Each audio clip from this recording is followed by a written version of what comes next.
Today I'm going to be reviewing a volume of poetry called Milk and Honey by Rupi Kaur. This particular book of poetry follows a structure and almost a plot. The book has 4 main chapters: the hurting, the loving, the breaking and the healing. And in the book she covers issues such as femininity, love, loss, healing and self-awareness. The book is essentially about relationships and the breakup of relationships, but it also looks into issues such as abuse, both kind of from within yourself and from other people. The author manages to voice feelings and thoughts that I think we all have experienced at some point or another, and I think that's what makes the book so poignant and beautiful, is that we see and recognise some of the qualities she talks about in ourselves. Each chapter deals with a different kind of pain and a different kind of heartache.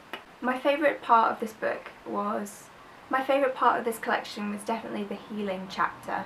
It's all about loving yourself, appreciating the people around you and the beauty around you, whether it be family or location or situation. It's very honest and talks about how we should love and accept each other, and instead of trying to put each other down, we should constantly spend our time trying to build other people's self-esteem as well as our own self-esteem. As well as dealing with some very serious issues in this book, we also have a slight element of humour in it and some very true and honest outlooks on real life, and I think that's why it resonates so much. It's not all doom and gloom, it does have light at the end of the tunnel and a little bit of humour in there too. It kind of goes backwards and forwards with blaming the ex in the relationship, and I think that's very reminiscent of real life. When you do break out of a relationship, you do constantly switch from blaming the ex to almost wanting them back and mourning the kind of gap in your life that they have left. The poems aren't very long at all, some of them are only a few lines, but she manages to get across a very, very honest portrayal of everything she feels in just those few lines.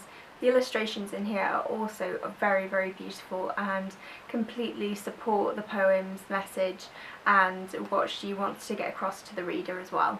This poem looks at how she doesn't feel like she needs another person to complete her. She wants to be completely full and complete on her own terms.